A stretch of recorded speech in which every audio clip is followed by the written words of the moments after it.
And we're live. What is up, everybody? Welcome to a Monday version of POV. And clearly it is already Monday. And clearly I need to delete our old intro because I need to that.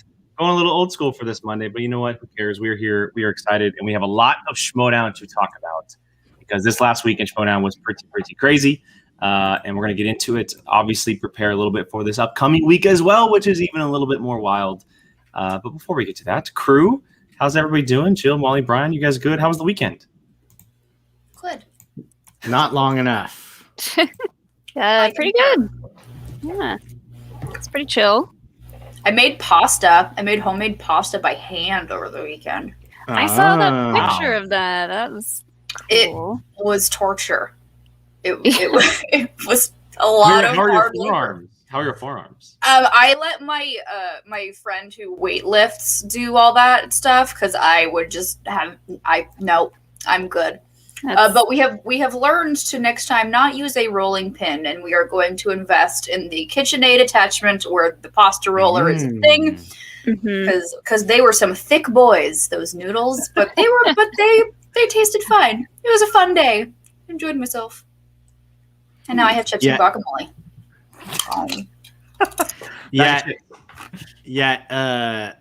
You have a man that can make pizza, yet you made pasta from scratch.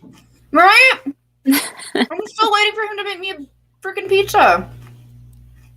Shame on him. I know. Shame on him. God. He's been telling me for going on almost 4 years now. Oh, yeah, I'm going to make you a pizza by hand. Okay, well, I'm still waiting. I'll believe it when I see it. I know. I'm still here. Brian, how was your weekend, man? I did absolutely nothing. You're just waiting for us to set you up. Jake, how was your weekend? How was your weekend? I was not setting. I was going around the table, and I'm not even going to mention to anybody. Nope. No. So Jake, here I'll do it. Well, Jake we all know where you did.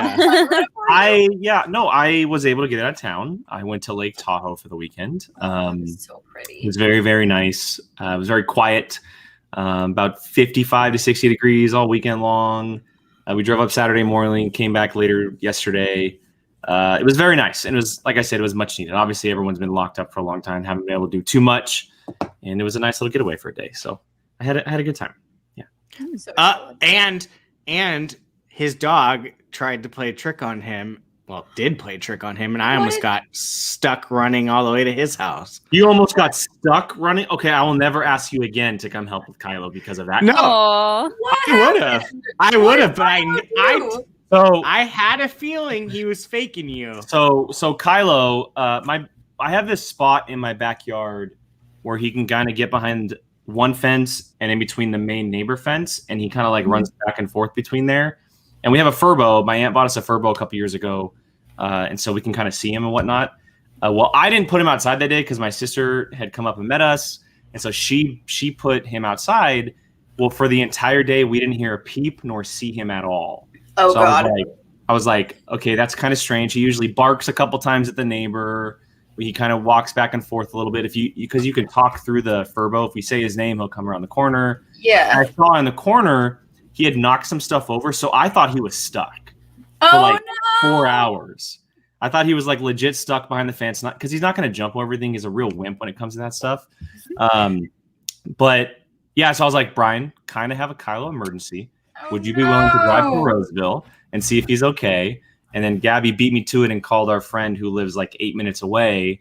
And she came to the fence, and he was sitting in a corner, not moving the entire time, not answering the furbo, nothing. He's mad at you. He full on played a trick on us. He was like, I'll show you for not taking me to Tahoe. Absolutely. 100%. Yeah, and she sent us a picture, and he's just sitting there like a normal dog. I'm like, dude, you little SOB. And then immediately after she leaves, he sits right in front of the He sat in front of the furbo the rest of the day on our way home. The second she left. Like, he's such a jerk. What a diva. This is the perfect sum up of what he just pulled. 100%. Yeah. 100%. Oh, yeah. What a he knows exactly what he's doing. He's too smart for his own good. He is way too smart for his own good. All right, so we obviously, like I mentioned up top, we have to ask Molly her weekend. Oh. You said it was good. Yeah, it's good. Yeah. We definitely did not watch some IG movies.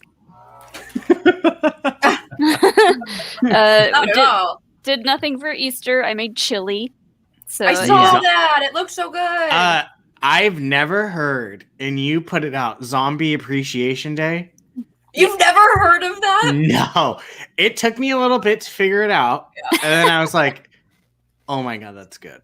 I hope I didn't offend anyone, but yes, no. I always like to celebrate Zombie Appreciation Day on Easter. I love that. So good. Well, I woke up to some amazing news today, though. I'm living in a house with Player of the Week. Oh, yeah. Did you see? Yeah. I told him, and he was like, "What?" I was like, "You're the Player of the Week," and he was like, "Oh, whatever." He's like a diva bad boy now. I don't know what's going on with him. He's a diva. Well, we'll get into that match. We'll get into new Alex and what happens. It's that damn Biggs belt. It's that belt. Oh, just don't mention the belt. Yes, we'll be getting into that match as well as Friday's match. Even though we did do it on our reaction, we'll get into a little bit more. We'll preview everything that's happening this week as well as the FCL. We will talk about the FCL that's happening tomorrow. But before we get to that, a big match happened last Wednesday between two rookies. One of the better matches this year, and not just because of the knowledge that was involved and even the personalities that were involved, but kind of how it all went down, right? The manager got involved a little bit. We saw for the first time our manager really taking over for someone, and we kind of saw the rookie maybe lights getting to you a little bit, and we're going to talk to her about it, and we're very excited to do so. So joining us right now is the Den's own Miss Peggy Gubbins. Yeah. Hey, guys. What's up? Welcome back. Wow, thank you for having me back. Happy to be here. Yeah, yay. So obviously, look, you come back from this big victory on Wednesday, and I'm sure the emotions were riding real high, as we saw on camera. But I want to go back a little bit before that. You've been a fan of this game for a very long time. Everyone knows your story as far as leading into the Schmoedown. What was it like finally sitting down, having the camera on you, and you're officially playing a Schmoedown match? It was surreal because I didn't pick it up till the Free For All 3, but you spend all this time playing along at home, and you're like, I got this. This is like, and you're just knocking it out of the park every single round. And even trying to play in the fan leagues, you'd think you're semi-prepared, but it's like Christian and Mark are actually asking you specifically these questions, and it kind of trips you out a little bit. So not to mention the emotions of it. Yeah, I was nervous. I can't lie. I was nervous. Well, it was a lot of fun from our end, that's for sure. Oh, yeah. Yeah, I know. Yeah. While we were sitting here comfortably. It's always fun for us to follow along to the singles matches because, I'm lucky to get like more than 5 points trying to do regular movie trivia. So I'm just impressed all around by everyone. But I thought the match was great. I thought you did great. You didn't look nervous at all. Well, I'm glad it didn't translate to the screen too much. But yeah, that first round was rough. I can't lie about that. You miss one, then you miss another one, and you start to panic, and your head just starts going a mile a minute. And then the next question is posed to you, and you're like, oh, wait, pull your head back in the game. And so, yeah, you can get into quicksand real quick in round one. Yes. That's fair. Jill, do you have anything? I just want to say I loved every single second of this match. Like, it was what Jake said, one of the best matches we've seen this season. Like, you freaking killed it. Paige freaking killed it. The managers were great. Like, this match had like everything you would want really out of a match. Like, two really astounding, amazing players. You had like the clapbacks between the two of you. Y'all were all sassy and like, excuse me, ma'am. Like, it was so freaking good. I want to know, what was, I could tell just like there was just pure emotion when you heard it, but what was the first thought that came into your head when Christian Harloff said, and your winner? It would be a word that I'm not supposed to be saying too much on these after shows anymore. Something along the lines of holy blank. Fair. But no, it was just like basically holy blank. I can't believe that just happened. I can't believe I came back from being down. At one point I was down 13-4 in the match, something like that. Yeah, so thank God for Kate for coming in and snapping my head back into the game. And she got manager of the week. Well deserved for her. Hats off to her. I don't think I would have gotten that W had she not given me that talking to before I spun round 2. I love Mama Kate. And love Mama Kate. That's a good point to bring up, because obviously we've seen over the last year or so that managers are a big part of this game, and they've become more and more. And we've talked about it digitally. It's been really nice to see the managers straightforward in a player's face if something doesn't go right, or if they're being too cocky or something like that. We wouldn't get that if digital didn't happen. To me, this is one of the better moments of, like, if you're going to show someone why a manager is important in the Schmoedown, this is almost like the prime example. Yeah. Because a lot of the time it's someone maybe corralling a player, or like, for example, Roxy talking to Jeff being like, hey, just like forget it. This was like a full on like switch flip. Like everything just changed after she talked to you. And, and being a fan of Kate, on SEN and stuff, I've never seen her from the manager side, because obviously she had a character and everything last year. Is she like that behind the scenes as well? Or was that kind of something that she just like kicked in and Mama Kate came out? I think Mama Kate came out. She's very attentive to all of us, but she's never like been like, go take a lap, do what you need to do, figure your stuff out. But no, while we're on the topic, being a part of the Den this season has been incredible. I think I see members of the Den more often than I see my friends who live in the area or family members or anything. We're putting in the work this year, so we're coming. It's showing off. It is showing off. Brian. I said from the beginning, the Den is one of those factions you want to make sure you keep your eye on, because they'll sneak up on you. So you're ones to watch for sure. We intend to.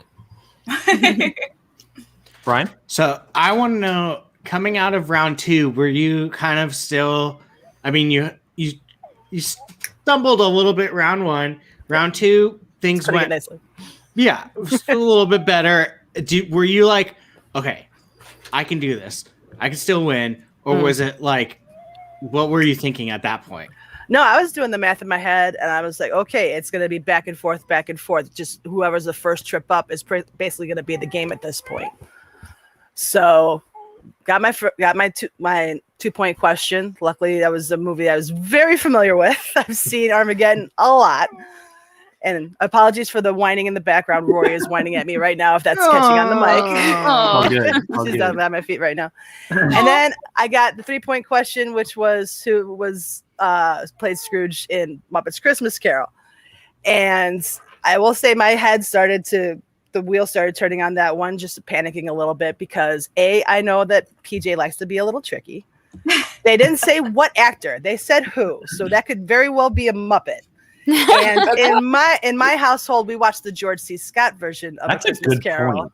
I never not the Muppet Christmas Carol. And I know I've had like conversations with people, like friends, Rachel Silvestrini specifically, about like Muppet movies. And I remember that Michael Caine was the lone human in, I believe I was like 90% sure that it was Christmas Carol, but then I didn't know if maybe that was Muppets from Space, or if it was The Great Muppet Caper or Muppets Take Manhattan, because it's been so long since I've watched Muppet movies. And so I took the JTE just to say, okay, could he have played Bob Cratchit and then somebody else played Scrooge? And I started going, I'm like, no, Scrooge is the main guy. It has to be him. So I'm like, I'm going to take a shot, Michael Caine. And then luckily it was right. But big sigh of relief that it was, because there's so many people who would have killed me had I gotten that one wrong. It's all subjective. It's what you know and what you don't know. Come on, fans, get away from it. Stop it. Stop it right now. Molly, you got anything? Yeah. So first off, I want to praise you for your Ted Lasso Believe poster. Molly was the first one to notice it. She noticed it while you guys were doing the watch along. I was in the chat. I'm like, Molly, yep, you're the first one to say something. I have been singing the praises of that show to like literally anyone who will listen to me. People on the street, people at the grocery store. I'm like, have you seen Ted Lasso? Mm-hmm. Yeah, we've watched it. I think 3 times now. But yeah, me too. Are you more of a fan than Alex is? Of Ted Lasso? No, I think Alex is a smidge more obsessed than I am. He literally just puts it on Ted Lasso anytime. exhibition match. No. Right? Oh, that'd be funny. Did Peggy Gubbins just call out Molly Damon for a Ted Lasso exhibition? Oh, you heard Or me. Alex Damon. Molly and Alex Damon. Oh. Ooh. Fatal 3-way. Let's go. I could just see Alex PJ. being very. I could see Alex being very upset if he is not included in that, Yeah. like a sad puppy. Sure. But my Schmoedown related question is, and I don't know if I've asked anyone this before, but what did you think when you first saw the wheel for your very first match? Like, were you just like frantically trying to read everything on there and be like, oh my god, what do I know on here? What do I don't know? Well, Like, you triage it a little bit. Be like, okay, what would I feel comfortable if I landed on? What am I going to spin away from if I land on the first spin? Mhm. And then you try to cram a little bit as much as you possibly can in this little time you have between getting the wheel and the match going live. yeah. But yeah, I was too upset with that wheel. That wheel was it could have been a hell of a lot worse. Is what my first thought was. It could have been a lot worse. So I was okay with the wheel. Good. Because yeah, that's I've seen some brutal wheels out there. I've Yeah. seen, because I mean, like, as a Star Wars player, we see pretty much the same wheel Yeah. in every match. So Yeah, I there's just hundreds of slices and singles that you could possibly get thrown at you. So Yeah. I don't know how 100. you guys put up with that kind of anxiety. I would be like, Christian, how dare you? Well, that's How dare you put a movie on that's this part of the movie trivia beauty. slice? That's part of the beauty of the singles league. You could know 1,000 movies cold and not get asked about a single one of them in your Yeah. match. So Yeah, true. you never know what's coming at you. That's true. Every time there's like for the first time, there was a Gone in 60 Seconds question just a little while ago, and I freaked out. We I went, was like, "Anyway, thank you. Right? Finally, I've been watching this for 8 seasons, and it finally happened. Thank you." That was Jeremy. Jeremy put that one on. He said, Oh, that's right. Well, yes. Okay, Jeremy did. Yes, but PJ's the headliner. That's why I called it PJ. But yes, Jeremy, thank you. Thank you, Jeremy. So real quick before we get to some other questions, we do have a Streamlabs that has come through, and this is from Miss Christy V. Hey, my girl. "Hello." And she says, "I'm so proud of you, girl, Peggy. You rep the Fan League 4 and the Den with pride. You know I love you, but this is war. Go Stars." I love you too, sweetheart. And then I also got to bring this up because it's just fun and games, but apparently Paige is watching and she wants The badass is in the house. How you doing, Paige? to we saw her tweet about doing a live event stuff, which would be awesome, she by wants the that way. rematch bad. oh yeah, she does. Oh yeah, she does. Bring She it, doesn't Paige. just want the Let's go. rematch. She's like, I want the rematch at a live event. Like, Hey, she's swinging for the fences, and you know what? Hats off to her. I can appreciate that. yeah. I'm going to need a home match in Boston, and I'm going to need a home match in Chicago. I'm just end the I series. am not opposed to either of those possibilities. I would like dual matches, please. Same. Great food in both of those places. Right. I'm into it. I love Sign Chuck's me comment here. up. Love Paige, but the Boston is a big no. Chuck's a Yankees fan, so that's where that comes from. Gotcha. I respect that. Go for it. So I know you don't want to reveal any secrets, but I do got to ask, or maybe just comment on the fact that I'm surprised, and I don't know your knowledge too much, and I haven't watched too much of the Fan League stuff, but you landed on Oprah and you kind of just like crushed it. It seemed like something Kinda. Perfect round two. What city do you think of when you think of Oprah? I mean, That's fair.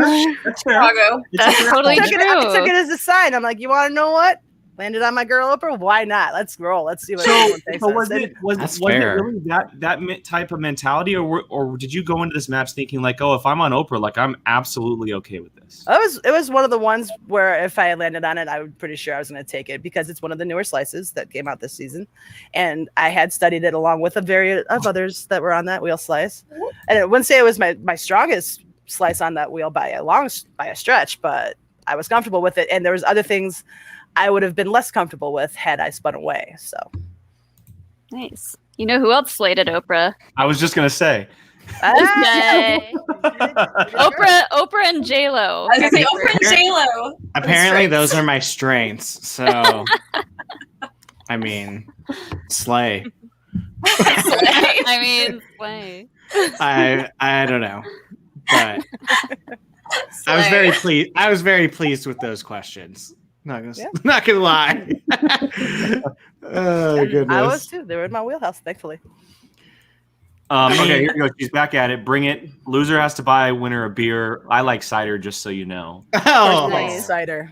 Of course, you like cider. I love a good hard cider. Don't be. Don't come I'm not after saying the hard it's cider. bad, but I'm just, cheers. Alice would be proud of me right now. Look at you and your Coors Light. There you go. Yeah, There the you go. Blue Mountains. All right, Jill, do you have anything else? I mean, I can just sit and rant about how much I love Peggy. Like, Go for it.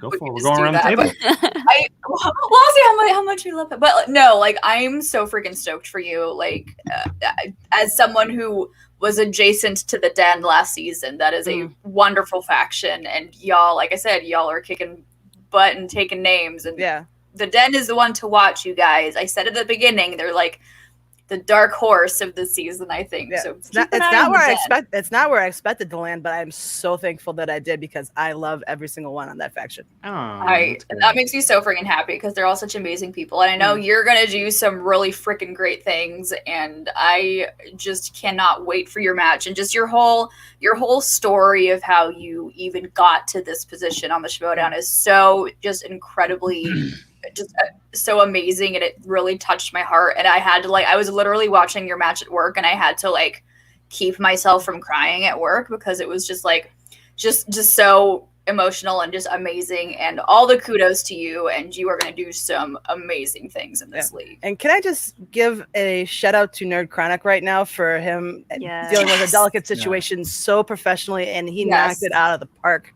I'm so thankful he did such a great job with that. Another high five to Nerd Chronic. Absolutely, because my audition tape, they said to have him 3 to 5 minutes, and I used every single second of those 5 minutes in my audition tape.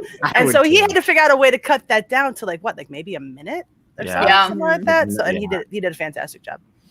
So great. So great. Love you, Nerd Chronic. We love you. Always. Brian, you got anything else? Yeah, so while we're at that topic, how much I can obviously guess, but like how much did that honestly really mean to you to come in, win that first match, and just like be like, yes, I did it?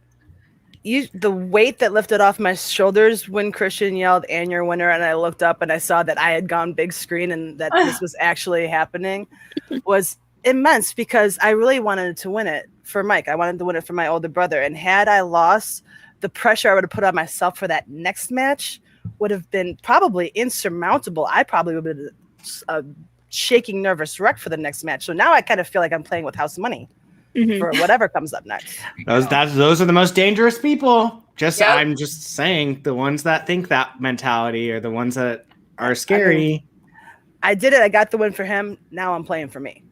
So, nice. There you go. That's awesome. That's going to be dangerous. That's gonna be dangerous. Oh man! Maybe next time her name will be PG-13 Peggy. We'll rated R. Just keep moving it up. Rating scale as we go. Rated R. Let's see 17.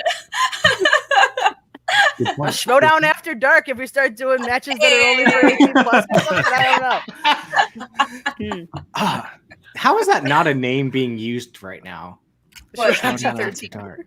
No, Schmoedown After Dark. I don't know. We call it dibs. Is that not happy hour? That's happy hour. That's definitely happy hour. Of happy hour. Oh, me and Christy V would love to get an episode one day. I know she's in the chat and she wanted me to put in a word, so we've got you on the list. That's why I figured I asked, just on the list, as long as we're on the list. We have our own dossier, Mr. Gucci, and it is just a giant list of amazing ladies that we wanted to have drinks with. Yeah. So take your time, get through that list. We'll be waiting. That dossier is just written at the top who we want to get drunk with. It's got alcohol all over it too. Got some vodka on it, some tequila on it. It's written on a bar napkin. Yeah, just mixed all over the place too. Yeah, we're classy here. We're classy. Absolutely. Speaking of Chris TV and the Family Ford, do you guys know how that came about? No, I would love to know that. It's kind of Frankie Numbers' fault on that one. Of course, always Frank. Of course. Hashtag always Frank. So the draft list came out, and the four of us were on the big list with like 100+ other names. So we got to figure out a way to stand out. And at first, I sent a group message to the three of them. I'm like, let's figure out a way to get all of us through this thing and work together and whatnot. And then a couple days later, Frankie came out with his freshman 15 list, and I was on there. Christy V was on there. Amaru was on there, but Jacoby Bancroft was absent. So I started a hashtag, where is Jacoby? And then Frankie got a little offended that we were kind of coming after him for Jacoby being left off the list. And so we started going on the after shows as a foursome, as the Fan League Four. Like, let's call ourselves that. They weren't completely on board at first. And this was right around wild card weekend for the NFL. And I may have drunkenly DM'd a certain chairman about my idea. Like, due respect to him, kudos to him. He didn't respond. He probably figured out that I probably shouldn't be doing that. And I told them I did it, and they were not too happy with me. But it stuck, and it looks like it worked. And that I think it would be a tool to get us through the draft. Yes. Did I think it would put a target on our backs after the fact? No, but apparently it has. But in the best way. I guess so. But so we're 2-1 right now, and I cannot wait for Jacoby to debut, because the reason I lost my mind when Jacoby was left off that list, because he's arguably the best of the four of us. And they might have issue with me saying that, but arguably the best of the four of us. So I cannot wait for him to debut, and you guys all get to know him a little bit more. I'm excited to see him play. I've heard nothing. Like I said, y'all are the Fan League Four, so you were like the hot commodity for the draft. So that was the idea. We wanted to get noticed. We wanted to get in there. It worked. Look at you, Chuck with the A+ marketing / hype tool. I minored in marketing in college. Oh, there you go. Yes, BA in broadcasting, minored in marketing. There we go. I mean, it's smart because you guys made people know who you were before it even mattered, and then now people know who you are and excited to see you guys play when you guys have your matches. So I mean, it's a brilliant tactic, if I say so myself. I thought so. And, I mean, it's mentioned in every single promo that you guys play, or like when Christian introduced, they're part of the Fan League Four, the Fan League Four, like, so yeah, kind of crazy. Hashtag marketing skills, like that worked out real well. Jacoby's the final of the four to debut. He debuts a week from Thursday, I believe. Can't wait to see it. I'm so excited. Next week, he's debuting up against Jacob London. Sorry, Jacoby. It's a tough matchup. I gotta root for my. I have Jacoby on fantasy, so I'm picking Jacoby, man. Jacoby all day. He's on my fantasy team, so gotta root for my corruption family over in this household. So. But I'm excited to see you play. Brian Ward got an interesting question here. Who do I make into the thing on the Fan League 4 poster? Probably me. I would imagine that Christy V has to be Chris Evans with her obsession with Chris Evans. The original Fantastic Four. But then I don't know who would be Jessica. I don't know. You guys figure that one out. I'm happy to be any of them. Could you imagine making Christina Chris Evans and then someone like Amaru Jessica Alba? Just flipping them. Full script. Do it. See, now I'm thinking Amaru being the thing because he's the only IG one out of the four, correct? Yes. Well, I mean, Jacoby maybe one day, maybe me one day, maybe Christine V one day. I don't know. Not yet. Let me figure out singles and teams first, and then we'll cross that bridge when we come to it. Hopefully, let me know when you throw your hat in Star Wars. Just keep me posted. I have been working a little bit with Lacey and Thomas, so I know more than I did a few weeks ago. That's for damn sure. But am I ready for that? Hell no. I mean, those two people are amazing people to start out your Star Wars journey on. So love them. I really would love to see somehow make a Star Wars match, exhibition match of people that just don't know anything about Star Wars. That is Christy V, actually. I'm talking maybe she's the only person in the world, though. You guys, literally. But like I told Christina, now you just can't watch it ever. Now you just have to keep that for the rest of your life. Like you can't watch Star Wars now. Oh, until our next opponent throws Star Wars on the wheel. Oh, you can't do that now in singles. I just think it would be so funny, like Bear. She's gonna kill me. So wait, Star Wars can be a slice on the wheel in singles? Yeah. I was thinking Paige might I'm playing singles. Yeah, all the IG slices are fair game right now. I was thinking Paige has a Star Wars tattoo, so I thought she might do that to me, hence me working a little bit with Lacey and Thomas. Well, I'm gonna put it out there to any players, any singles players listening. Please put Star Wars on the wheel. Just for me. Just do it for me. Just for your reaction. Molly. Just for the reactions here on POV. Christina's about to watch it. She says in the chat. Oh my god, please live tweet it or something. Okay, that's the thing. That's the thing. If you do it, you have to live tweet it. Like, I need to see thoughts of someone who has never seen it before. Like, oh my god, I'm thinking of Molly. Was it you that told us how Christina played the prank on Zach? Where he was like, she asked him, "Who's Luke Skywalker? Is a bad guy or something?" Luke Skywalker, who's that? poor Zach was just like dumbfounded. He was like,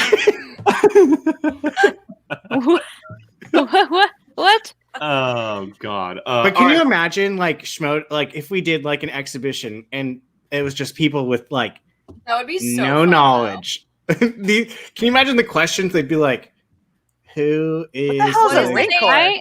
What's a Rancor?" I suggested what's a lightsaber? Because a bunch of people had. And why is he offering 60 of them for BB-8? You didn't think I knew that, did you? Nice. I at one point, like, people were saying that they wanted to see an exhibition match with me and Alex playing the Demolantes, Andrew and Nikki, and I was like, only if it's regular movie trivia, no Star Wars. No Star Wars. Because I feel like that would be way more entertaining to watch us nerds try to like do normal movie trivia. What's an Armageddon? And Armageddon where? Where is his arm? What? Yeah, I thought that was the one with Elijah Wood and Morgan Freeman. That's Deep Impact. Similar but different. Like Hitchcock movies. Is it the one from The Lady in the Shower, or is it the one with the birds? That's all I got. The only 2 Hitchcock movies in existence. Yep. Those are the only 2 I know. Oh my god! No Rear Window, no Vertigo. Just those 2. Before we move on too quickly, I want to get to a couple comments here real quick. So just to plug for Chrissy V, if you're interested in listening to her talk about Star Wars, Featured Presentation Productions there. Digesting Cinema Podcast. Go subscribe, follow, all that good stuff, and you'll be able to hear her talk about Star Wars for the very first time. There's your info. Cool. There's your info. And then we do have a couple super chats that have come through. First one comes from Thin Blue Line. Congrats, Peggy. Not sure if you were asked this, but who in the Fan League 4 are you looking forward to playing? I'm not looking forward to playing any of them.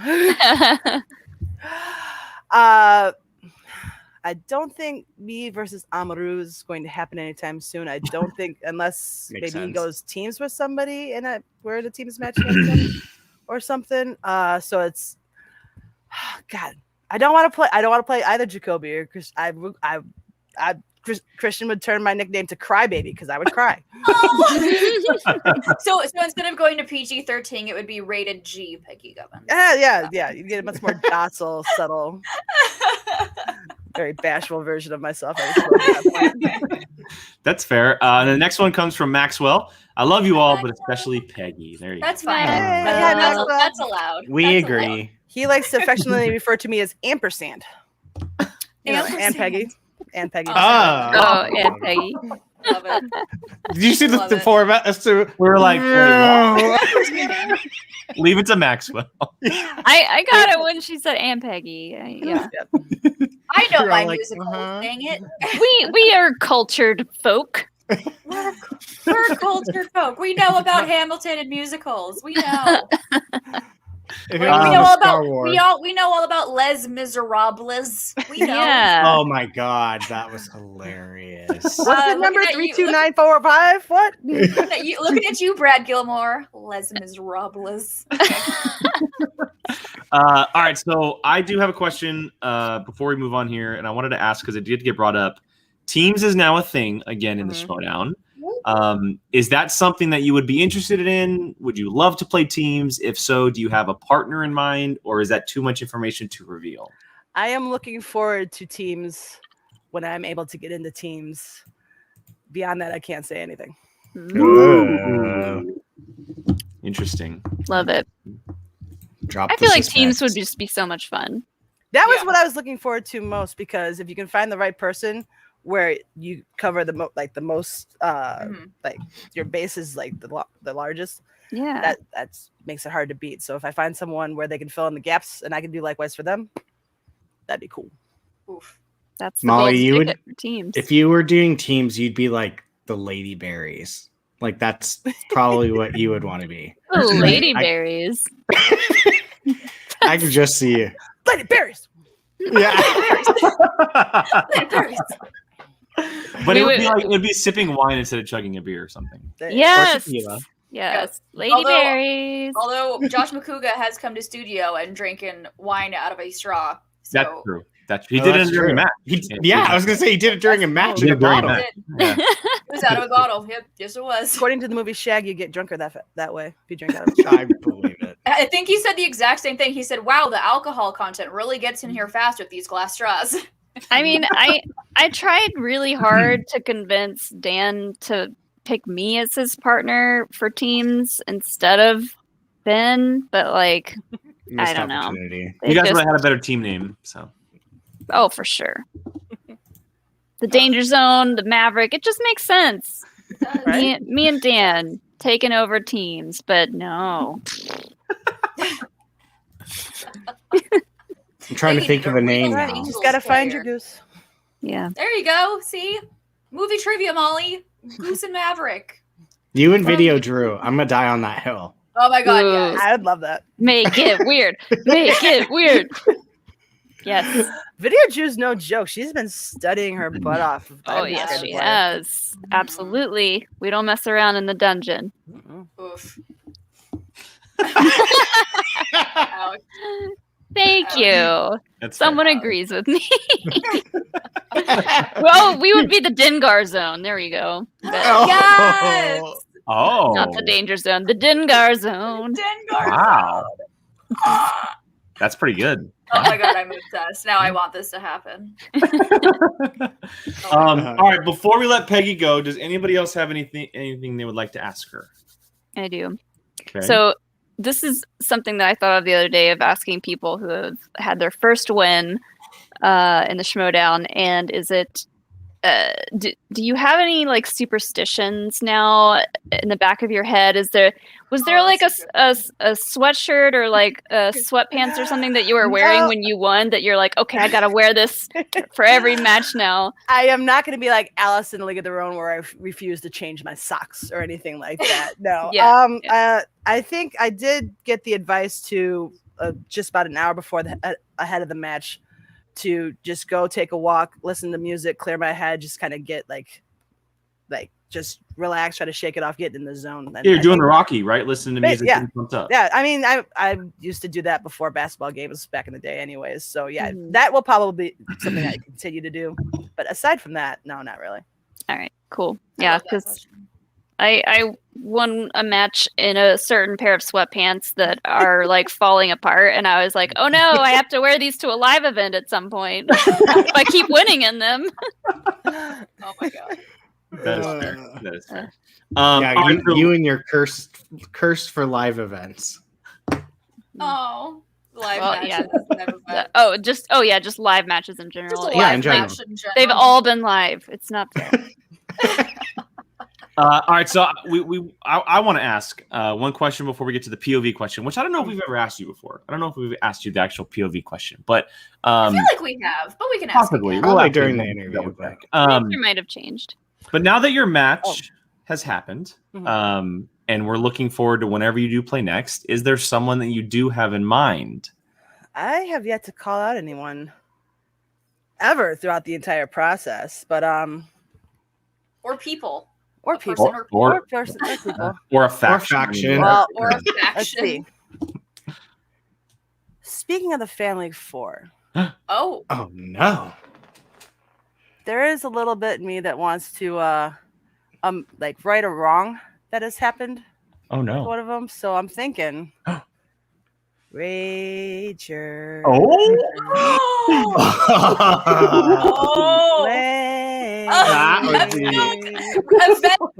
Yes. Where you at, Rick?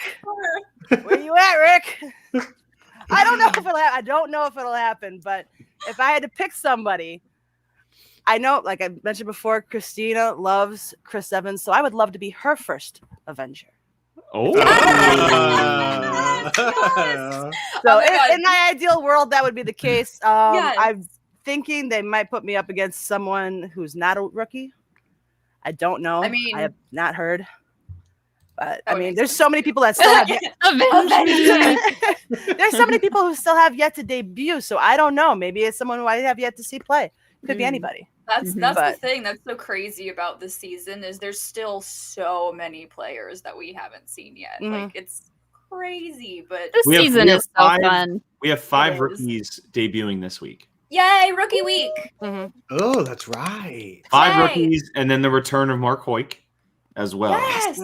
Which shame on you for not saying it. Mark Hoyk.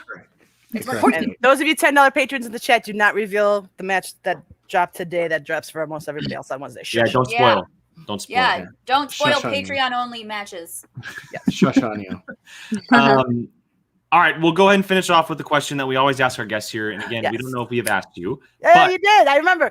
What is my favorite movie theater snack and my favorite movie theater candy, correct? Boom! I don't have my Bunch of Crunch prop this time because I ate them. but Bunch of Crunch. Girl, I literally have an empty bag of Starburst. So, like, I get it. But yes, Bunch of Crunch is my go-to candy. I love it. I have to sneak in a box. Yeah, I feel bad. I don't buy it at the theater. I sneak in a box because you can get them $1 a piece at Walgreens. Come on now. Yeah, it's a Dollar Tree. Come on, get out of here. I'm being economical. But if I'm going theater snack, I said nachos, but no jalapenos because my stomach really can't handle hot stuff. I'm right there with you, girl. The blandest stomach, the blandest palate ever. So. All right. Well, there you go. I love a good nacho. Same. As I'm eating my guacamole right now. Yes. I also love chips and things too. Yes. Well, Peggy, cannot thank you enough for coming on, hanging out with us. So glad to have you back, and congratulations on the first dub. We can't wait to see what happens down the road. Me too. And now that you already said it to us, we now want Rager versus PG to happen. So maybe Christian's paying attention. I don't know. He watches us from time to time. So he does. He watches us. And in the meantime, start prepping your liver for happy hour because that's a long. Yeah, I'm already in training tonight. Oh,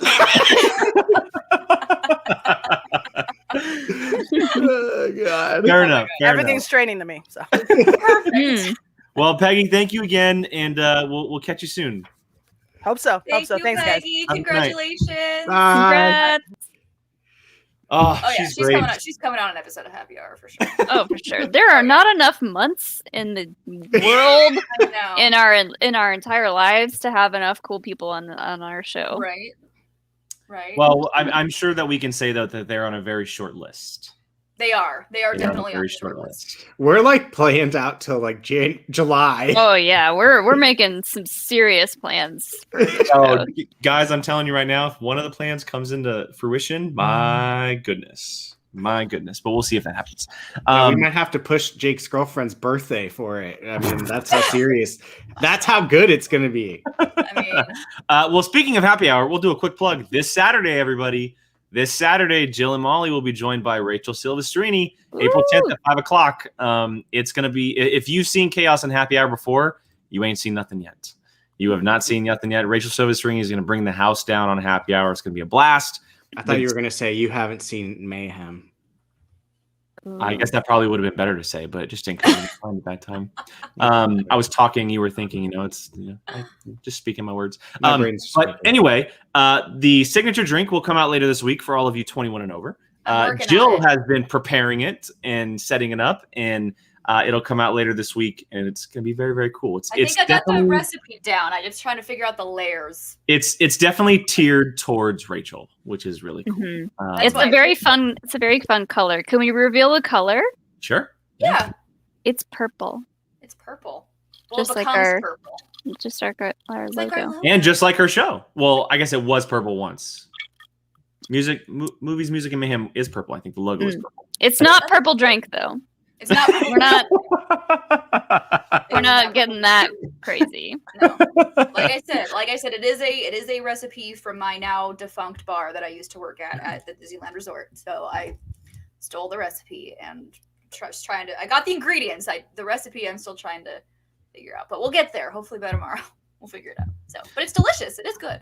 All right, let's go ahead and shift gears here real quick, and let's talk about the IG match last week. Obviously, we know what happened. Alex Damon took the W up against the Barbarian, got the stars some points, and the big thing that we can talk about is we saw a new Alex. We saw this new version of Alex Damon, and as sad as it is to say, he is beltless. He is title. He is championship beltless, but he has a belt. He does have a belt. So I won't say it anymore. But he takes the W, and he's moving on to play Mike Kalinowski at the end of the month in a #1 contender shot in the IG division, which is a big, big deal. There's some thoughts about the match, his personality, the Barbarian as well. Jill, I'll let you start this one off. I love me some emotional support belt. Like, I just love everything about that. Like, he was like, "It's fine. Everything's okay. It's fine. Everything is fine." Like, it's just, I love like that we're getting this kind of like slightly unhinged Alex, and I dig it. And I like how Big's Darklighter is just taped onto a belt right now, and it kind of gives me life. But this match was so good because it honestly could have gone either way. Like, it totally could have gone either way. They both had solid round ones. The wheel was on Alex's side in this match and decided to land on, spoiler alert, Star Wars. Although we were watching, we were like, he thought about spinning away from it. He thought about it. I'm so happy he didn't, though. Like, and then Roxy was like, sir. Yeah. Excuse me. No. He's like, I want to show people I have layers. And Roxy goes, you know what we don't care about? Layers. Oh my God, that was amazing. That was so good. I love Roxy more and more every day. Me too. But that was such a great match, and I hope that Elvis is doing okay. Oh my God, I forgot about that. He went yeet. Elvis was definitely yeeted across the living room. So I hope Elvis is okay. But that was, Alex is just. I know some people are gonna be like, oh, he won because he spun Star Wars. Like, no, he had a solid round 1. He had a solid round 3. Like, it's not he stole 2 of Barbarian. He stole 2 points in Spider-Man, which that's a category that's stumped a lot of people this season so far. Yep. So I'm excited to see him and I'm excited to see him and Kalinowski. I'm excited to see how their characters are going to God. We already saw Mike going after both of them. We saw Mike coming after Alex already, and that was just amazing. And so I'm excited to see more. Brian? Yeah, no, I echo what Jill said. To the people that are like, oh, he took Star Wars.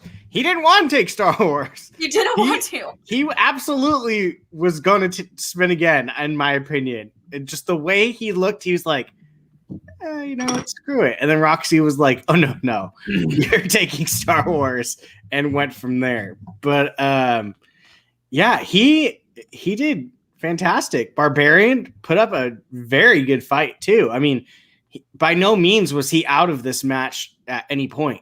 He had a couple trips that Alex capitalized on, but he was not out of the fight in the slightest. Yes, ring the shame bell for Alex missing a Middle Earth question. But it was the Hobbit, not the Lord of the Rings. So that's okay. That's fair. But well, wait. Was the exhibition Middle Earth, or was it just Lord of the Rings? Okay, so then the shame bell. It's all one umbrella. But yeah, no, it was a really good match, and I mean, I wouldn't be opposed to seeing those two go up against each other again at some point, because I think that's one that like it's never like gonna lean towards someone every time. I feel like one day it could be this person's, one day it could be another person's. I think they're a really good matchup. And to go off of that, Brian, and whenever Kalinowski does retire, because at some point it's going to happen, right? He's kind of like the for king. Shame. No, he's not. Look, he's going to be 80 and still on. As much as I would love that to be true, I do think at some point he'll probably retire from the IG division. I do. It's probably a lot of stress studying for all those new movies now, especially. But what I'm saying is that right now there's like a core, I guess you could say 4 people that are kind of right below Chandru and Mara, who have been competing for the belt. Obviously, say you're 4. I want to see you make some people mad. Kalinowski, Alex, Barbarian, and Parker. Brandon Hanna is cursing you right now. That's fine. That's fine. I don't think Brandon Hanna can hang with Robert Parker. I don't think, and Alex beat Brandon Hanna last year. Barbarian and Brandon would probably be pretty good, but to me, at the moment, from what I've seen, that's kind of like what I see, and I see like those 3, 4, maybe 5 if you want to include Brandon. Those 5 or 4 can really kind of like Chance, yes, but Chance isn't as heavily involved in IG. He only won the IG tournament last year, you know. Yes, but he's taken singles and teams matches over IG for sure. Yeah. No, I know. These are like the main IG players that I'm talking about, right? And I could see them kind of like doing this ring around the rosy type thing with each other. The whole chat is like, yeah, I know, whatever. It literally reads Chance. I am saying Chance takes singles and teams a little bit more serious as an IG, and that's fine. Chance is fine. He is great. I don't include Zipper at top tier with Kalinowski or Parker. I don't. Zipper's great, but he's not. To me, he wouldn't beat Parker or Kalinowski. He could probably hang with Damon or Barbarian, but go ahead. We'll just have to see. We'll just have to see. Nobody agrees. I don't disagree with your what's it called? Your explanation as to why you would have those 4. I would have Chance up there, but I do not disagree with what your thought process is with that. Molly, what do you think of the match? That match was really fun to watch. And yes, Alex has changed a little bit. His entire demeanor is a little different, and it's a little strange. But you know, he's got his belt that he carries around the house with him, and it's fine. It's fine. It's fine. He said that in his promo. It's fine. It's fine. It's fine. Yeah. It's fine. He kept saying that in the promo.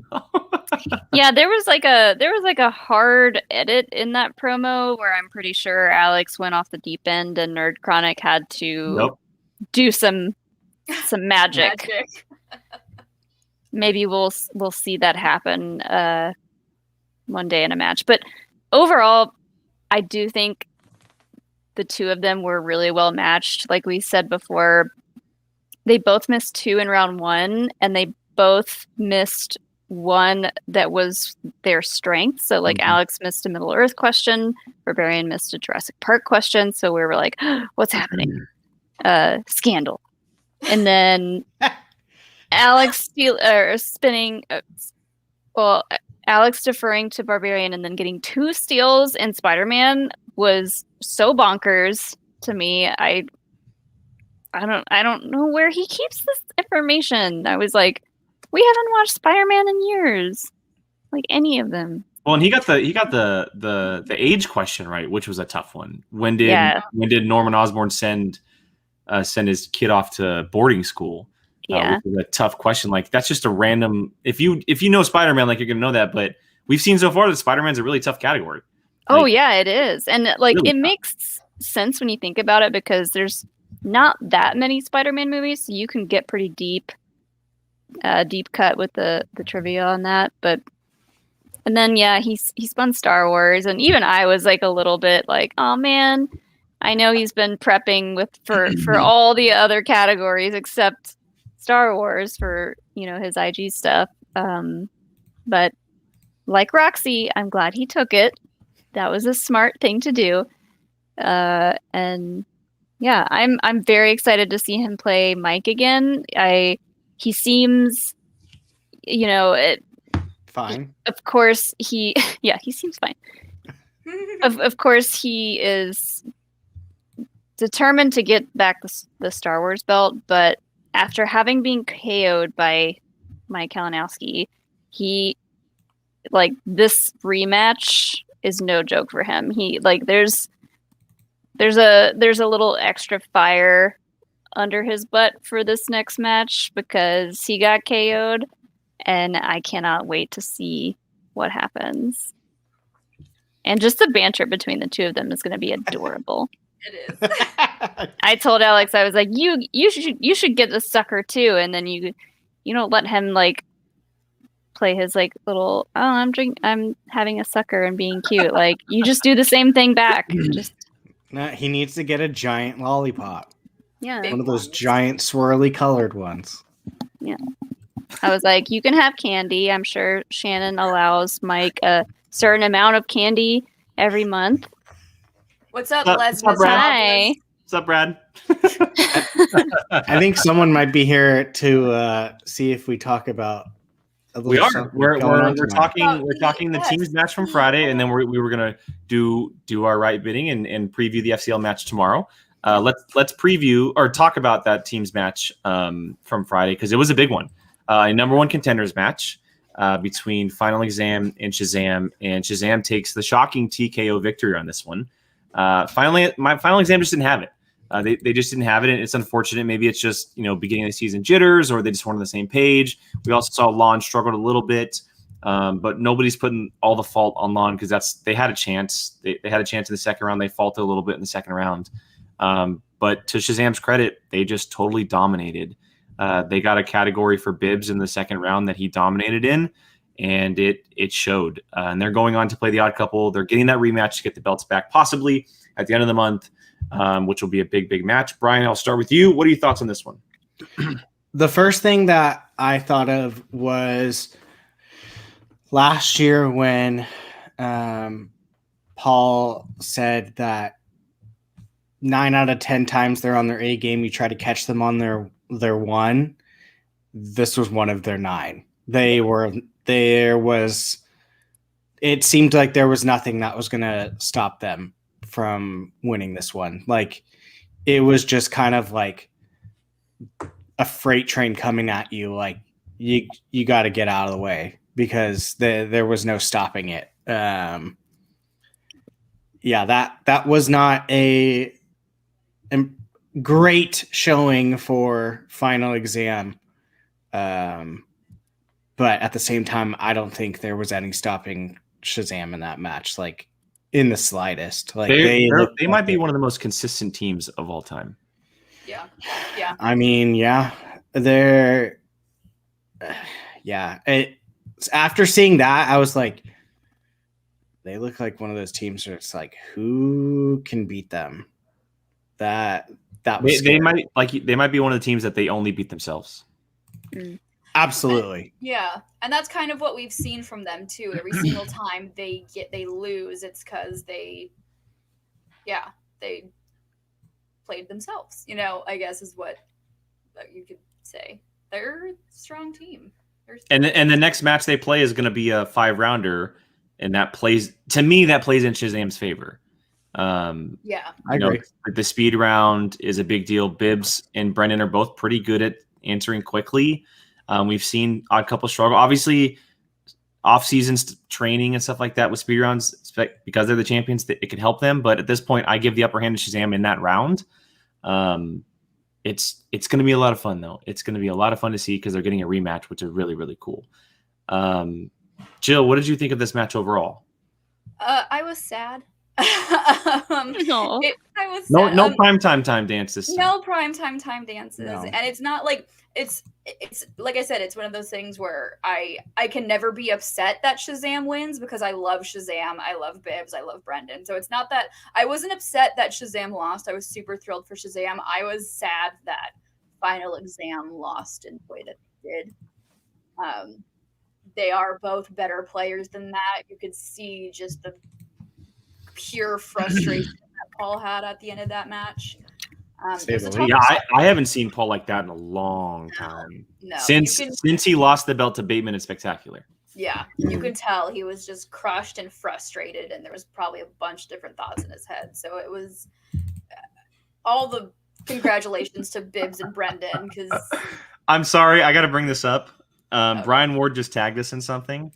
Oh my sweet baby Jesus! It says so. The quote says, "Avenge the fallen." Oh boy! It's Elvis. Oh my god! Avenge the yeeted. That guy got thrown across the world. And he said, "I need to stop watching the show with Photoshop open." No, you don't. No, you don't. Oh, God. Don't even speak of that. And he hashtag Elvis left the building. Oh my god! All this can go in his portfolio. It's fine. Yeah. It's great. Yeah. But sorry, Joe. Go ahead. It's fine. It's fine. All the kudos to Brendan and Bibbs because they're an amazing team, and they keep proving time and time again that when they won those team belts, they deserved it, and they want them back, and they're hungry for it. So, like I said, I can never be upset when Shazam wins, but I was just sad for how Final Exam lost it that day. Yeah, I will say this quickly, and I'll go to you next, Molly. But I think this is the first time that I've questioned, since the factions have begun, I've questioned whether or not we may see a team actually like break up mid-season. We haven't seen it before, and they obviously have to have a certain amount of losses in a row. I think it's 3. They have to have one more. But if they play one more match and it's just a regular match and they don't show well, I don't see how there's any way that you can put a team of Lon and Paul together, your top 2 picks, and it's not working. You have to change things up, in my opinion. Yeah. Because at that point, you're not getting points with your 2 head horses. You need to figure out a way to get points. Mm-hmm. And Swag right now isn't doing too well. They're kind of struggling. And if Paul and Lon aren't getting you points, you're going to need to figure out a way to do so. Not even not getting you points, losing you points. Exactly, losing points. Yeah, that's a big point. Yeah. I mean, and it's scary to think that your A team literally is now nowhere near what it should and was. And I mean, I'm not saying these people are worse than Final Exam, but you're essentially throwing your B team into the tournament. Are they your A team now? Well, that's a good point. Final Exam now is not playing for months because the team's tournament's happening. Yeah, exactly. Like, they're not going to. So it's like they're in a tough situation for that team's area right now because it's like they need to lose at least one more time. And you're obviously not going to throw a match because it's worth points. But if you lose, where do you go from there? Because your other 2 people are another team already. So it's like, do you have the people to form a new team? Do you have cohesiveness between 2 players that can make a good team? I said last week, I think it would be a cool team to see Vinny and Paul. But you've got a long time till you can even make that happen, especially when you have a tournament in your way. So they're not in the best of positions if you're looking at teams. Yeah. Molly, what do you think? I was hoping Final Exam would win this, and I was a little bit surprised at just the amount of questions that they missed, but I mean that stuff just happens. And I'm thinking specifically of the wheel round. Their video game movie questions were pretty hard, and I'm not saying that the horror questions that Shazam got were easy, but it's horror and it's Shazam, and like that's kind of, you know, they really got lucky on that spin. It's like Alex getting Star Wars. 100%. Yeah. And to your point, the video game questions, they were video games movies of like Doom and the Angry Birds. You know, they were very Super like Mario Brothers. Yeah. Exactly, very random video game movies, which it's in the category, but there wasn't like a very high profile like Assassin's Creed or Tomb Raider or anything like that. Yeah. I was shocked at the caliber of those questions, but I mean that's just something you have to expect and be ready for and study when you know that there could be video game movie trivia questions on the board. You got to think about every video game movie, not just the big blockbusters. Yeah. But just seeing them struggle after going through that round 2 and then seeing Shazam get horror, I was happy for Shazam, but also I was like, okay, yeah, I think they got this one in the bag. And yeah, I hope this isn't in the end for final exam.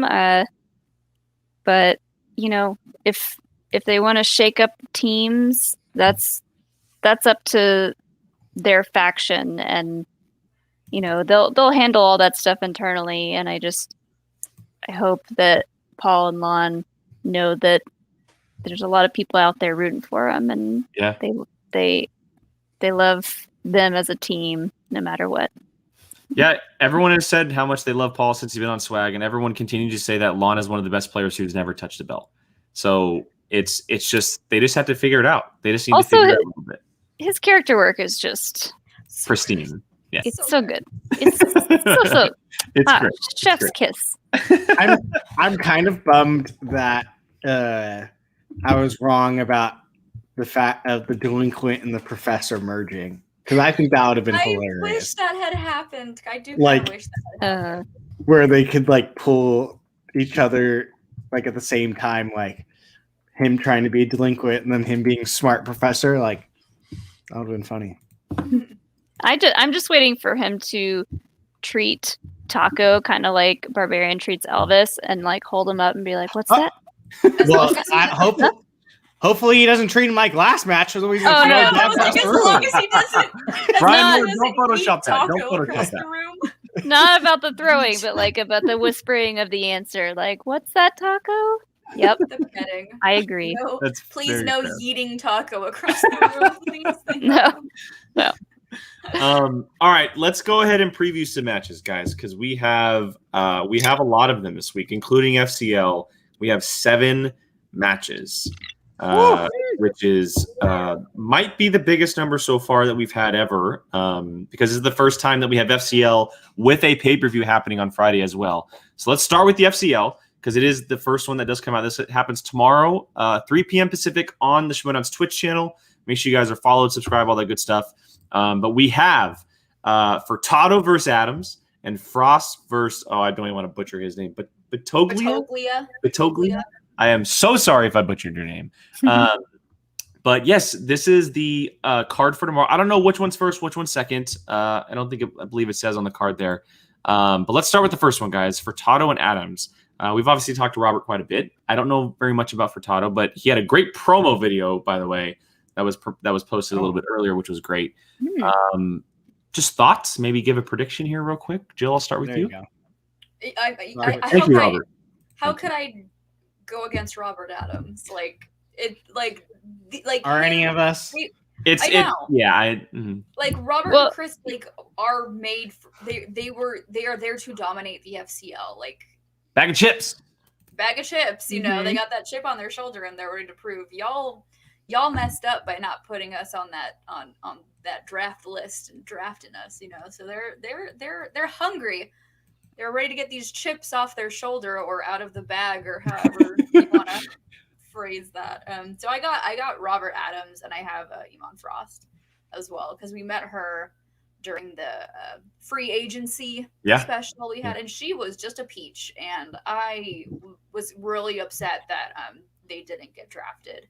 So to see both of them play a week after another, and Abby did really well. And Abby did really well. Mm-hmm. And it was just fun to watch her play, Abby. And so I'm excited to see Iman. And so I've got Robert and Iman taking these wins tomorrow, and I'm so excited because they're live. Make sure you're subscribed to the Schmoedown Twitch channel. I'll quickly echo. I agree with you. Those are my two as well. And it's really is based on I just know them more. Those are my two as well.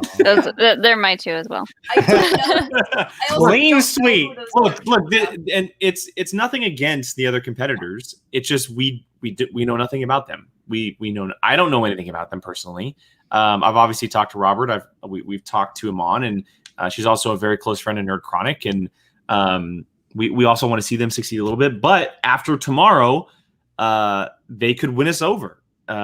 Just like we saw last week, right? Cooper Barnes, he looked great. We didn't know anything about him, but he looked great playing David Campbell. He surprised the heck out of me because I was like, oh, like he does his little, he's an actor, he seems fun. He seems like a cool guy. I loved his little promo with like his mom, and it looked like his daughter or like his niece, what's the name of the dinosaur movie? And he was like, what? And that was a super cute little promo. And I'm excited to see him again. He was fun. So, but give me more FCL. I wish there was more than just Tuesdays. Well, and that's a good point. I don't think we've actually talked about it on stream because it happened last Tuesday, and this is our first show since. What did everyone think of the FCL debut? Give me more. Amazing. Yeah. Give me more. I was able to follow along. I was yelling. Yelling in the chat is just me typing in all caps. I was like, "Oh my god, I know some of these." I know. I kept saying, "Put her in, coach. She's ready. She wants the singles FCL. Get her in there."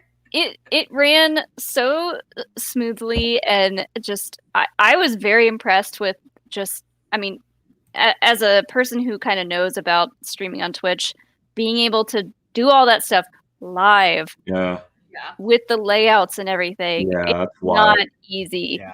And they pulled it off perfectly, and it was so fun to watch. I mean, speaking as someone who's played nothing but live matches, they can be a hoot and a half, and this was definitely super, super fun. Everyone on the desk was amazing. Just everything about the FCL, I was gonna say Brad and Steph are they were really good, killing it. Well, and Brian, I think you said it while we were watching it, but they have really good chemistry with each other. Yeah. Mm-hmm. They work very well off of each other. Like they seem like they've the way they were talking, it was like they've been doing this for a really long time. You would never have known it was their first match calling together. Yeah. You would have never even picked up on that. And that was Steph's first match calling ever. Yeah. Because she's done some post-match interviews, but she's never been on the desk before. So she killed it. Yeah, she was great. And kudos to the FCL riders, because you threw some stumpers out there for some people. Definitely some good questions, but it was also, and I think we talked about this as we were watching, but it felt old school 100%. Schmoedown, which is what the whole thing has been built on the last number of years. It felt like we were watching something from years ago, which is a very good thing to say. And Brad, congratulations on everything, man. That's awesome. Steph, the whole crew, everybody over there. It's awesome. We can't wait to see more of it. Real quick, too, I do want to mention a very wild sighting of the Flirtenflaus happened towards the end. Calling out the league essentially and making it the Flaus Class League. Yeah, the Flaus Class League. What does everyone think about this Flirtenflaus? I know Reefton ain't happy about it.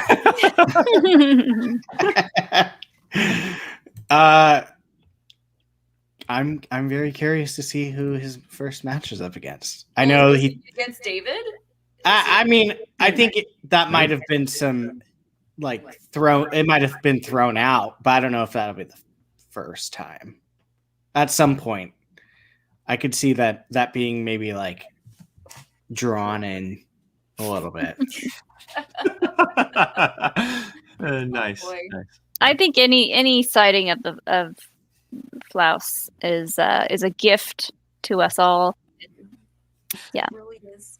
I enjoyed It's it. funny because I never, for some reason, remember his music. So like when I hear it, I go, "Whose music is that? Yeah. What is that?" And then all of a sudden, it's like, "Oh yeah." So it's like, okay, here we go. All right, let's get to some matches here. The 5 matches this week. We'll go through and quickly make some predictions. First one is a rookie matchup between Bradley the Cube Tingle and the Tyrant Ty Lieberman. 2 unknowns. I know Ty Lieberman has been all over social media. He's been in our chats as well. I believe Bradley Tingle is in the world of either podcasting or maybe even playing video games. I'm not sure. Someone can probably correct me on that. But just some quick predictions, thoughts a little bit. Molly, I'll start with you on this one. I don't know much about either of these people, but I really like the nickname the Cube, and I don't know why. It perplexes me, so I'm like, yeah, I'll go with the Cube. That's fair. I'm just so intrigued. That's fair. Brian, what about you? I am going to go with Ty because I don't know who the heck Bradley Tingle is. So if you want me to pick you, come on into this realm because I don't know who anyone is half the time. So yeah. Jill? I'm going Bradley Tingle because he is on my fantasy league.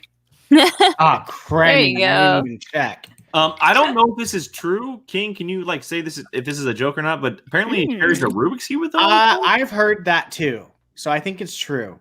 I thought he got his cube named from something Rubik's Cube. That's kind of cool. Okay. Fancy. Interesting. I'm gonna go with Ty. I think he's kind of been putting himself out there a little bit more. Not that, and look, Bradley might be a professional something that he might be very busy, which is fair. But I think Ty might just have it. I also love the nickname the Tyrant. I think the Tyrant's a really, really good nickname to have. Yeah. In his audition video was him listing best picture winners while solving one. That's Holy, kinda cool. remember. I remember seeing that. I kind of want to pick Bradley Tingle now. So this match is Abby versus Jill. If that entices you. Bring it, anyway. Abby. Bring it. I mean, neither of them are going to catch me, so that's okay. Sure. All right, next match. Thursday's matchup is the return of one Mark Hoik.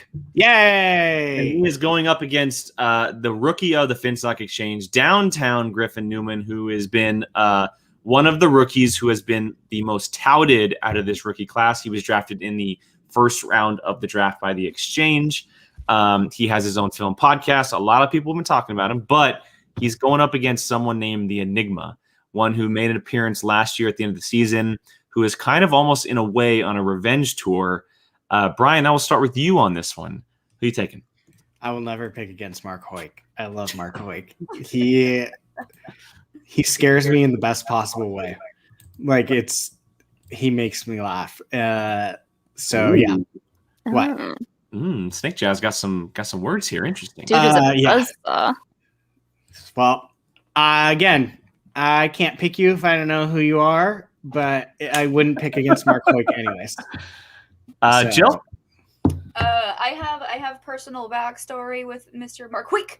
At the awards show 2 years ago, I was very cold, and he let me wear his very nice big coat. He's very Nice. sweet. He's very nice. I've also seen him in the corruption study sessions, and the dude is equally hilarious as he is good at movie trivia, and his wit is the best. And did you not see his video that he posted after he was drafted into corruption? That's true. That's Pure true. brilliance. Yeah. And he did well in the horror free-for-all, too. Yeah, he did. So I'm going to go with Mr. Mark Hoik taking this win. Molly? I think just to be different, I'm going to go with the rookie on this one. I'm with you. I'm going Griffin Newman as well. Oh, good, because that means you're going to lose fantasy points to Frank, Jake. Is he Frank again? You have Mark Hoik, and he has Griffin Newman. Okay, I'll go Mark Hoik. I have neither on my team, so I'm going Mark Quick for the dub. As Snake Jazz called him, Griffey Nooms, which I think is an adorable nickname. I'll go with him. Yeah, I'm excited to start just betting on some unknowns here. There's a lot of them. And the following day is a really, really good one. And we have the return of a Star Wars match. And it is Eric the Knight Whiteley taking on Johnny Crash. Johnny Crash Hoey. Johnny Crash. The Mercs up against the Dungeon here. I'm starting this off, and I'm going Johnny Crash. I'm taking Johnny Crash for the dub on this one. I've been listening to his show for a very long time. I think he's got it. And from what Molly's been saying, he's been studying his tail off. Nothing against Eric Whiteley, because a lot of people have been loving him. And he's been kind of like this rookie that a lot of people have been saying to look out for. But I think Mr. Johnny Crash has what it takes. I have Hoey on my fantasy team, so that's where I'm going. I would have picked him anyways. Fair. Here, I can tell you. Oh, I'm going Johnny Crash on this one. Oh, wait. I have both of them. I win no matter what. I have personally, alongside others, been training Mr. Hoey, and he is looking fierce. That's all I'm gonna say about that. Interesting. Wouldn't it just be bad luck if in this match one of them TKOs the other one and I lose points? Oh my god! Wouldn't it just be like me? Like Jake's laughing because he knows that that's exactly what he could see. I'm crossing my fingers it happens.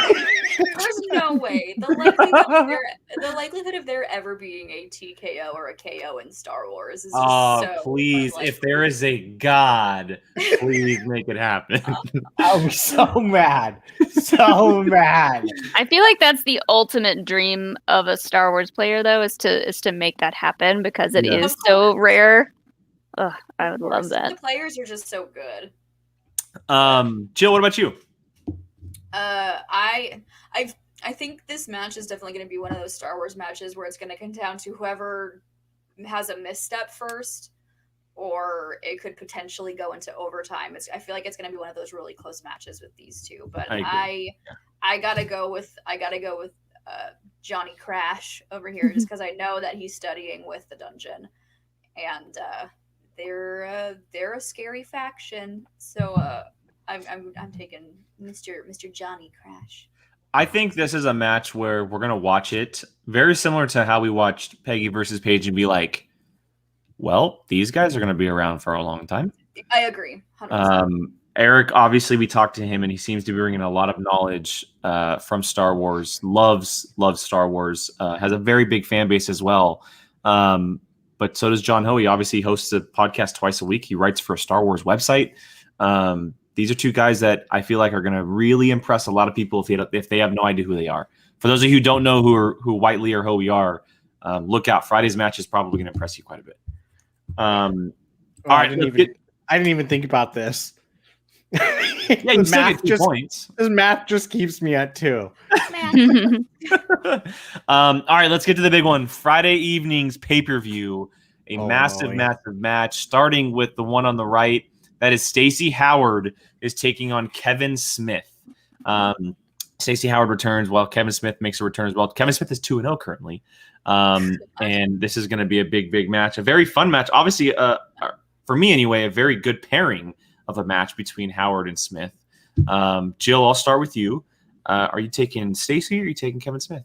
I'm gonna take Stacey on this one. It's been fun watching Kevin play and learn the game and seeing him play like Chris Jericho and then Zafurtenflaus, like these fun like characters. But this is his first time competing against, I think what a lot of us would say is his first real competition in the Schmoedown. Experienced Schmoedown players. Exactly. His first experienced player. She's been here for many seasons, and we all know Miss Stacey Howard and how she can just guess and answer correctly. Yeah. She has the queen of pulling them out of the air. Queen of just pulling answers out of the air. So I'm taking Stacey on this one, but oh boy, is this match going to be a fun one. The sass. The which amount of faction sass. which faction is Stacy? I'm forgetting. Usual Suspects? It is Suspects. Okay, Yeah. that's what I was thinking. Okay. So it's Suspects versus Mercs, which is going to be a lot of fun. Molly, what about you? Stacy is on my fantasy team. Yes. Finally, someone on my fantasy team again pops up. So I am saying 100% Stacy takes this one. No, Leo. You get out of here with your predictions. Stacy's winning this one. I want some points. Fair enough. Brian? Jake, you have Kevin Smith. I'm going Kevin Smith. I'm going Kevin Smith. I think he's going to really show that he can actually hang in the league. So, I want to go Stacy, just because she pulls them out of freaking nowhere. I just love the way she plays. She's like just so like excited and like all over the place. Like I love the way she plays. Mm-hmm. Yeah, I don't know.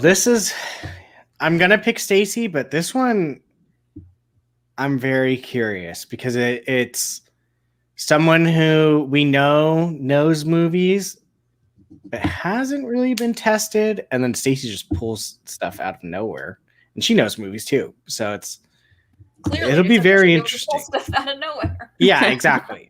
So, yeah, I'm very curious to see how this one goes. Agreed. All right, and then the big one, the finale of the week, if you will, Collins Merle 2. The singles title is on the line. Corruption versus Dungeon, not Exchange, but Dungeon. Dan Merle's first match of the year, and Adam Collins goes in to defend the belt up against Dan Merle. Jill, I will start with you. Who are you taking and why?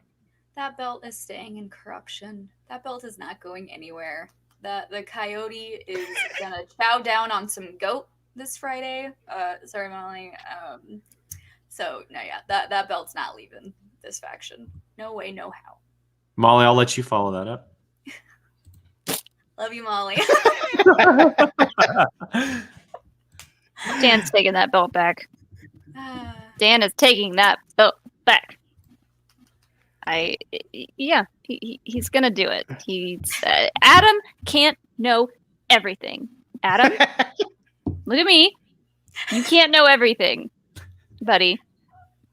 Be nice. He might just say randomly he's joining the Star Wars division. No, stay out of it. You don't know everything, but don't come in Star Wars, please. We don't need that kind of anxiety. Okay, so just I love to watch both of these people play, but I gotta go Dan on this one. He's the dungeon is really rubbing off on Dan. He's been playing all those pranks. Sassy Dan Merle. It's been hilarious, and I think he really wants that belt back. I will correct myself. I know Narnia said it. Yes, Dan did play Jeff earlier this year. Thank you for correcting me. I'm gonna take Dan, and it's not because he's on my fantasy team. I think Dan and Adam are pretty much destined to play each other for a very long time. Almost this back and forth thing.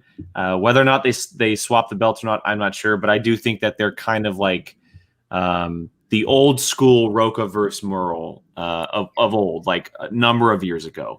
I think that it'd be really cool to see. The league would kind of be a nice little rivalry like that. We haven't had a legit rivalry like that in a while, but a rivalry where they really respect each other, which is what I'm excited to see. They really, really respect each other. And like Molly said, I'm excited to see Dan with this dungeon mentality. We saw him up against Jeff, but how much farther has it gone since this match? So I will definitely be taking Dan this one. Brian? I don't know. Every time I start thinking about it, I feel like it's going to be like the never-ending match. Like it's just never going to end. It's just going to keep going forever and ever. I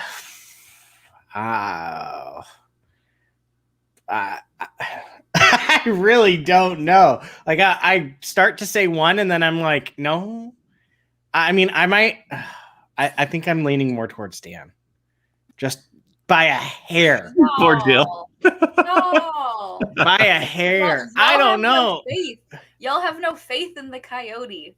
I do, and that's my thing. I really don't know. All I know is that we're getting a treat out of this one because this one's going to be It's one of those. You know who the real winner is? The fans. Oh, absolutely. This is going to be an absolute bloodbath of a match. I'm not saying it's going to be similar to, but we might have another situation where it's almost Damon versus Dimolanta again in singles. I mean, with these two, there's a high possibility, and we saw it last time, obviously with OT, but we could see something even better this time, which is even crazier to think about in singles. So, and I'll defend this a little bit. I don't think this is true at all. No. I think there's a good portion, maybe even more so than Dan Murrell fans, that want Adam to succeed and defend the belt. I'm fine either way who wins this one. Either way, because I know it's going to be great to watch. I'd like to add another and defending champion to the list of defending champions.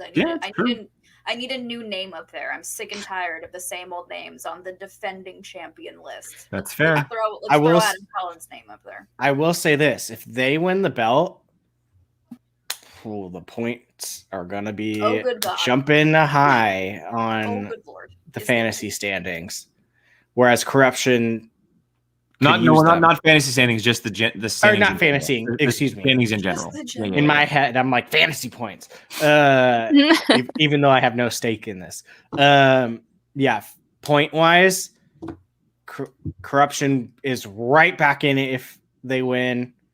Dungeon takes quite a leap if... They go over 20 points if they get this victory. Yeah, which on top of what they might already get for the rest of the week with like John Hoey and stuff. So yeah, you've got Hoey this week. Do they have anyone else? Or did you see Molly's face as she was shooting that? She was like, "Am I doing this right?" Yeah. I don't know. How do I throw a basketball? She was making sure the net was that way. But yeah, no, if they get those points, that's standings. It's going to be a little bit of a drastic one. It's going to be fun to see. It's definitely going to be fun to see, no doubt. Guys, we will have coverage on it all week long.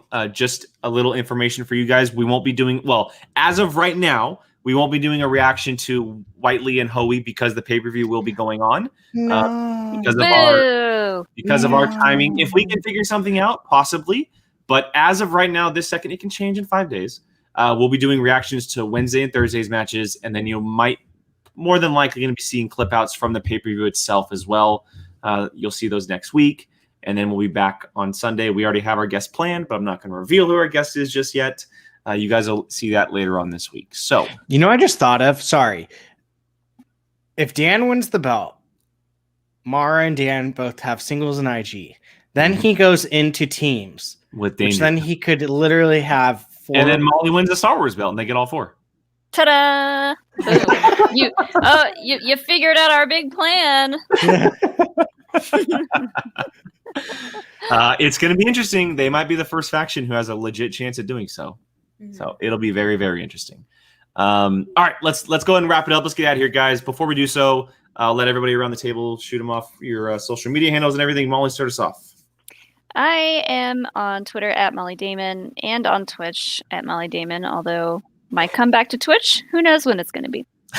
I hope sooner than later. I hope you should go back in time and do Bunny Day for Animal Crossing. Oh, God, no. Oh, no. Everyone hates Bunny Day on Animal Crossing. Why? It's terrifying. He was terrifying. So many eggs everywhere. It actually wasn't that bad. I did it all in a couple hours. So many eggs. And you can find me and Alex talking about Star Wars on Star Wars Explained. And Brian? Falcon and the Winter Soldier. And you can check out Alex's Twitch channel at twitch.tv/Alex Damon Live, where every Friday we're talking Falcon and the Winter Soldier, which is a good time. Pitch your thing that you're doing. Oh, yeah. Oh, yeah.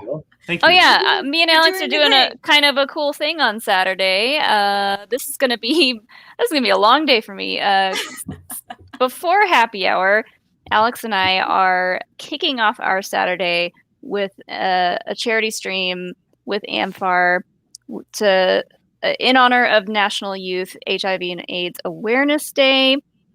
And for the last 2 hours of the stream, the one and only Miss Katie Sackhoff is going to be joining us. Her and her fiance are going to be playing some Battlefront 2 and maybe some other surprise games in those 2 hours. Who knows? But we have a lot of wacky donation incentives planned, and it's gonna be a fun time. Did Alex find a way to wiggle in Star Wars Squadrons? I cannot confirm or deny. I plead the fifth. You just gotta tune in. We're gonna be streaming from 10 a.m. to 4 p.m. Eastern time, and Katie will be with us for the last 2 hours. I will make sure that's posted on the POV Twitter as the week goes on, probably a couple times. That way everybody can join. Guys, don't miss it. It's going to be a lot of fun. Alex and Molly will be with Katie Sackhoff, Bo-Katan herself, which will be really, really cool. So yeah, and if we get up to 1,000, they get to bring us on, and we get to hang out with Katie too. All right, Brian, where can they find you? Jake's laughing, but like, yeah, let's do that. At Biavalzino on Twitter. And Apocalypse. Thank you. Jill? Jilly Marie on Twitter and Instagram, 2 Y's, 2 E's. You can also catch Molly and I this coming Saturday on our next episode of Happy Hour. Get your livers ready. There's going to be a lot of mayhem. With Miss Rachel Silvestrini. We Good should luck. This is the one time Jake and I are like, have fun. We should have that cocktail out by hopefully Tuesday, Wednesday. Yeah, it'll definitely be soon. All of you who are 21 and over, obviously.